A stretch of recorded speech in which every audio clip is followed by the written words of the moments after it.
Hello everyone, my name is Julian and welcome back to another video. So today this is a bit different because I'm doing a deck profile. Yay! So this is one of my favourite decks at the moment because, well, I love the archetype since it's come out, and it is the Dreaming Nemleria archetype. And because of the way I built it in the real world, this is classed as my 2.0 version. Don't ask what happened to, well, the original version because it's still built, but I'm just not changing it for personal reasons. But let's not get to that sort of stuff, and let's move on to what the deck is. So the main purpose of Nemleria basically is to banish your opponent's field, non-target banish. For every banish face down free you have, your opponent, you can non-target banish cards on your opponent's field.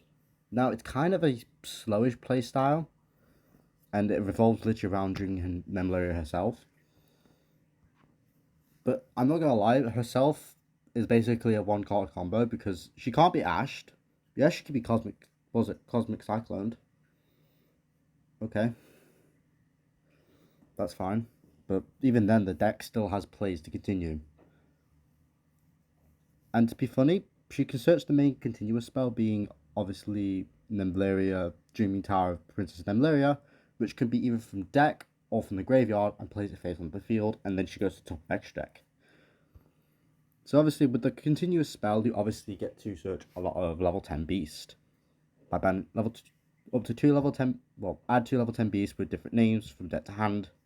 So there's not very many options for them. Obviously main plays are like Dream Defender Coyote, as well as Dream Defender Oriella, and Dream Devourer Reveal.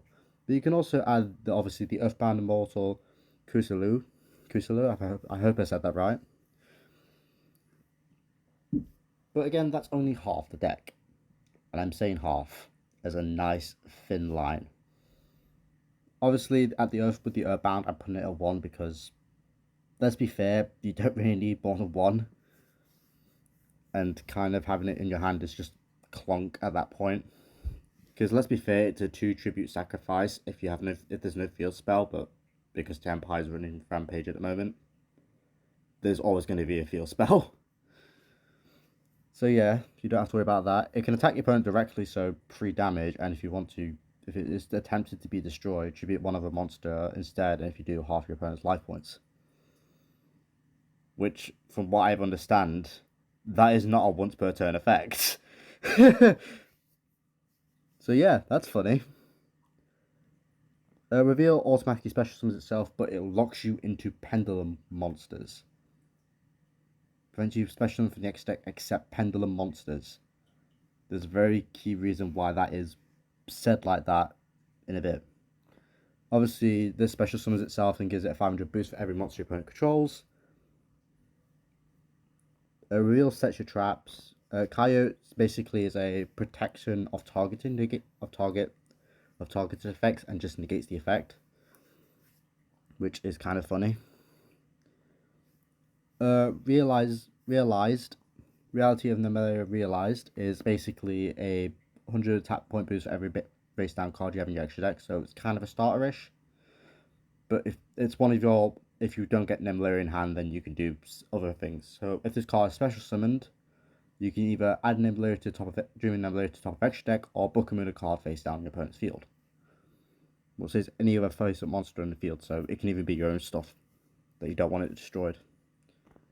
So you have Dimension Shifter. So basically, send this card from hand to grave. This basically makes sure that basically everything gets banished instead of going to the graveyard this turn. Which kind of seems like a bad thing, but not, especially because Reveal has to send a level 10 beast and hand or field to graveyard for its trap set effect. But if you have D-Shifter, there are still other plays you can still make, even through it. Iron Knight, which seems like an oddball, but it's kind of not. Because this does play the Golden Castle of Stromberg. I am not joking, and I'm smiling as I'm saying this. So this is basically just a special, add another Iron Hands or a warrior monster from deck to hand instead, if you could control Golden Castle of Stromberg. Guilford the Phantom Bird is basically your searcher for the field spell or pop a spell and trap card on the opponent's field, which can be annoying, so you can obviously get rid of the field spell, which is funny. Iron Hands is basically a special summon Iron Knight from deck. And then if you do not control Golden Castle Strongbow, you can't access your extra deck. Which you're probably thinking, but you don't use your extra deck anyway. It's not how you should play the game with Nemleria. Pardon me. We'll get to that in a minute. We have Prinzella, so special summon Pumpkin Carriage, and Pumpkin Carriage can make her attack directly, and then if Golden Castle's on the field, equip Glass Slippers for a 1000-point boost. And then if this card attacks, it can target one Glass Slippers you control and a monster your opponent controls and equip that Glass Slippers to that target, which is funny. So again, Pumpkin Carriage attacks, helps Prinzella attack directly, and your Golden Castle Strongbow can't be targeted. Obviously, stuff like Harpy's Feather Duster and Lightning Storm still affect it, but oh well, that is what it is. Effect Veiler is just a easy negate if you don't have D-Shifter. I think if you activate D-Shifter, your opponent activates an effect, then you activate Effect Veiler because it's the last chain of the effect, so it goes to the graveyard. Well, the first chain of that, it's basically it's the last activation of that chain, so it will respond first. D-Shifter is the last chain, so D-Shifter will not banish it, which makes it fun for stuff that I would love to do. Then we have Eater of Millions because it's a banish deck. That's all I can say. Thrust is basically a good going second card, especially if they Ash Blossom you, because the main point of this is to kind of bait out Ash Blossom, which is kind of funny.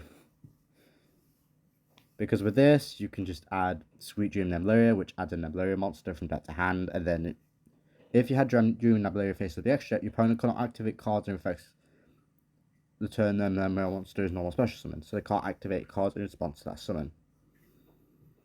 And also this can just place Nemleria to the top of extra deck, so even just to negate Nemleria's effect, she still goes to bed at the top of the extra, and that goes to the bottom of your deck, so which is funny.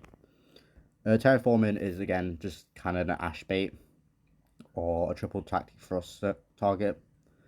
So I don't have many targets for thrust, but that's fine with me, especially how the deck runs. Core buy is just, to deal with stuff I don't want to deal with, which is kind of funny because obviously they can attempt to use Ash, Core buy, that's gone. I can still use Trust because they attempted to use a monster effect on that turn. Forbidden Droplets, I'm not gonna lie, it's kind of one of the most funniest cards in the deck for this. Yes, it has the restriction of not working well with D-Shifter, however, it's a very good board breaker. Plus, if you send both a monster spell and trap with its effect, negate monster effects on the field, in layman's terms, your opponent can't respond to the effects, to the effect of either using a monster, a spell, or a trap. So Dream Tower, again, I've already explained, and it has the additional effect if Nemleria is at top of extra. You can banish one from your extra deck as a substitute cost for any of your Nemleria monsters' destruction, which is, for me, kind of busted because it's not once per turn. But this is at 2 because I don't need to see it as often as I should. Iron Cage is just a really funny card because this was going to be one of my ways to deal with Baron and Boros Savage before they got banned. But it's still a fun card, and it can sometimes mess with Tempai if I really wish. Because I know Tempai is going to break everything. Next we have Glass Slippers. Obviously, it gives a 1000-point boost for every fit when equipped to a fairy. If not, that fairy loses 1000 attack. If it's a non-fairy, it loses 1000 attack and it cannot attack. You heard that right, it cannot attack. You can target one Prinzella you control, equip this card to a face-up monster to that face-up target. If the equipped monster was destroyed, basically. So if it was equipped to a different monster other than Prinzella, it just re-equips back to Prinzella, which is funny. Next we have Mound of the Bankrator, which is basically protect all level 10s, they can't be targeted or destroyed. If a level 10 and high monster is destroyed by a battle or sent to the graveyard, whoever controls it takes 1000 damage. And if I wanted to, I could run Sphere Mode in this, because it adds a divine monster from deck to hand. But for me, I'm like, okay, that's fine. I don't need to do this. In the original version, I did have Sphere Mode and actually the Ring Dragon of Ra, but in this version, no. Obviously, Golden Castle, every standby phase, banish 10, top 10 cards of your deck to the graveyard face down. This is not optional. Or it's destroyed if you have less than 10, which is funny. So during the main phase, special summon a card that mentions Golden Castle Stromberg. So any of the previous monsters we talked about that mention it in its name. After this, you cannot normal set the turn you activate this effect, even if this card leaves the field. Yes, I know. It's annoying. And then now this is a funny card that everyone, I believe, forgets to read the effect. This last line of text, no one reads about, and they're like, okay, Golden Castle effect. Like, excuse me, what? So, destroy the attacking monster. If they attempt to declare an attack, when your opponent's monster declares an attack, destroy the attacking monster, and if you do, inflict damage to your opponent to half that monster's attack on the field. Not original, they're just a general attack. Obviously, you're going to say, oh, but Trident Dragon will destroy it. Okay, yes. However, most Tenpai players are going to go for 6,000 damage anyway, and they just hope to destroy the fucking field spell anyway. So I don't see the deal. The problem is, Golden Castle itself just has that last line of text that everyone forgets to read. I'm like, when they go battle phase, declare attack, I'm like, that's on the field, I'm like, okay, Golden Castle effect, destroy your monster. Like, I even give them the option to read the card effect. Like, people have picked up my card and read it, and they just, like, don't see that last line of text. I don't know what it is. It's just the last effect no one thinks about. So, Infinite Impermanence, basically target a monster your opponent controls, negate its effect until the end of its turn. And this card resolve that was set. The spell and trap card column is spells and traps in that column negated. And if you control no monsters, you can activate this from the card from hand. Control no card, sorry. Loathe is just a special summon Nemleria level 10 beast from your hand or deck face to the field and defense, but return it during the end phase. And then you can banish it, target one monster your opponent controls. Make it lose 1,000 attack and defense for each current face down card banished until the end of this turn. You heard that right, every banished card face down. So, but bear in mind, this is your banished stuff, so that's why Golden Castle is important, that's why Nemleria is important. Repertoire, or repeater, or however you say it. If you control another Nemleria card, you can banish the following number of cards to activate. From extra deck face down to activate the effect. So 1 allows you to add a Nemleria card from graveyard to hand, so okay, you got rid of Nemleria, I'll just add it back to my hand. Any damage you take this turn is halved, which is kind of funny. And then send any level 10 beast monster from you control to the graveyard, and if you do negate the effects of all face-up monsters your opponents currently controls until the end of this turn. And you can only use each of its effect once per turn. So it being kind of like either a skill drain for monsters your opponent currently controls, a pot of prosperity, or just a add back to hand. It's just not bad. I can't lie. So we're moving on to the extra deck because the extra deck kind of matters here. So we have Zark. So you're probably thinking, oh, this is probably just because why not just send it to the extra deck face down, banish it face down. You're not going to use it. I am at some point in the duel when I'm going second. When obviously I reuse a card that I'll talk about later. Brave Eyes Beast Pendulum Dragon, so not technically a Pendulum Dragon, but it can also be, you know, special summoned and has the cool effects.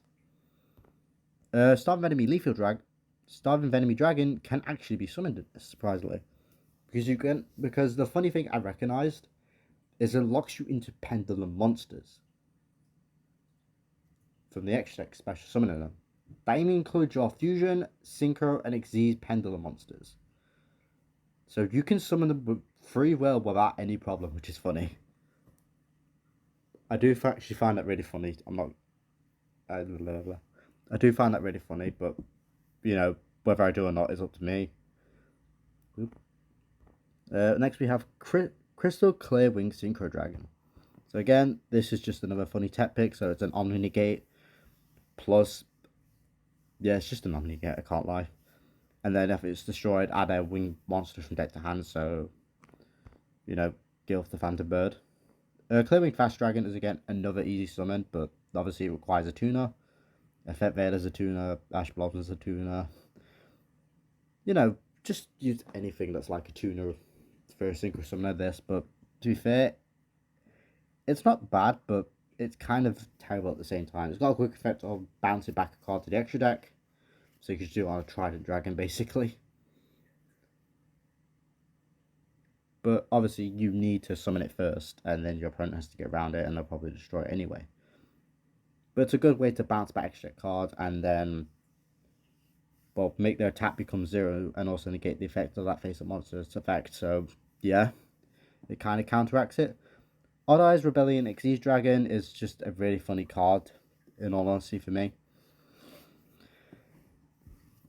So, yeah, I can't lie. This is just an oddball for the group, but I can still somehow summon it. Odd Eyes Rebellion Dragon, I still can't summon, but oh well, it's just banishment material for me at that point. We have Diaboo's of the Ooze Giant, sorry. So this is an easy special summon with Iron Knight and the Iron Knight and Iron Hands combo. So that's kind of funny. Obviously, you have to place yourself in the extra deck, Pendulum Zone when destroyed, and you can target an Xyz monster you control, attach it as material. So that becomes Odd Eyes Rebellion's Xyz material while in pen scale. But obviously, if it goes to the graveyard, you're kind of screwed then. But oh well. Next, we have Abramax. I'm not gonna lie, Abramax is just a tank to deal with. It's basically just say your opponent cannot target this card with effect. Also, monsters your opponent control cannot target this card for other attacks except this one. So, kind of fun. Access Code Talker, surprisingly enough, I can still make it. Obviously, just gotta get around Pendulum Lock, banish everything my opponent controls, link off into it, and then just go for game. Taio 2 Dragon is really funny because depending on what extra deck material you use, because it has to be 2 monsters from the extra deck, it gains an effect whether it's a Fusion, Synchro, or Xyz material for this link summon. Some Fusion monsters your opponent cannot activate monster effects during the battle phase. Synchro monsters your opponent cannot activate spells or trap cards and effects during the main phase. Then XYZ, your opponent cannot activate the effects of cards in your graveyard during your main phase or battle phase. Which, funny enough, from what I understand about this card, this just fully counters Tenpai. I'm not joking, it literally just says, fuck you, Tenpai. You ain't doing shit. Especially with the Xyz one, and to be fair, it's kind of an easy summoning condition because you just need like IP and just an Xyz monster. So yeah. Which is kind of funny. Nightmare Unicorn is Nightmare Unicorn. It's just a shuffle back to deck. Obviously discard one. Not going to draw with it, obviously, unless you're co-linked with it. But again, it's just a pretty good card. Sorcerer of Sebek is just a easy link 2. Plus, you can just pretty much just gain life points if your higher beat monsters attack. Which again is not difficult and easy to summon. And Nightmare Cerberus is just a way to get rid of monster effects. Because I don't need to worry about too much about spells and traps, just the monsters. So for extra purposes, Nib, because it's kind of funny that I can do a combo. Most of my combos don't require me to get nibbed. But I can do it to my opponent instead.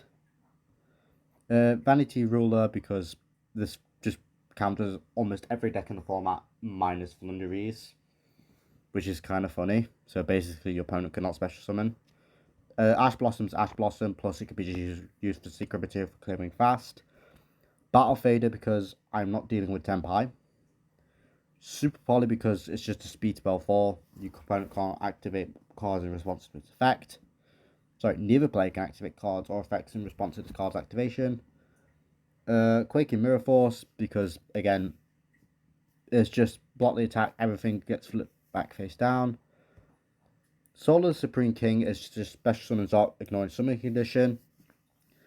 And then if your opponent activates a spell card or effect, you can banish this card and a Supreme King's Arc, and then special summon a Pendulum, Xyz, Synchro, or Fusion, and Fusion Dragon, up to one of each. That's where Brave Eyes, Clear Crystal Wing, and Odd Eyes Rebellion, Xyz, come into play, and Anti-Spell Fragrance is just Anti-Spell Fragrance. So I'll probably do a video of just like you guys seeing replays of me doing combos, because I'm not going to do it all in this video because it's already kind of long and it's a deck explain video. So yeah, so thank you guys so much for watching. Leave a like, comment, subscribe, turn on notifications, and if you guys want to see obviously me play this deck in real life, or the actual deck, obviously the actual deck in real life itself, or any deck I make, please leave a comment. So thank you guys so much for watching. This is Yuguyan signing out.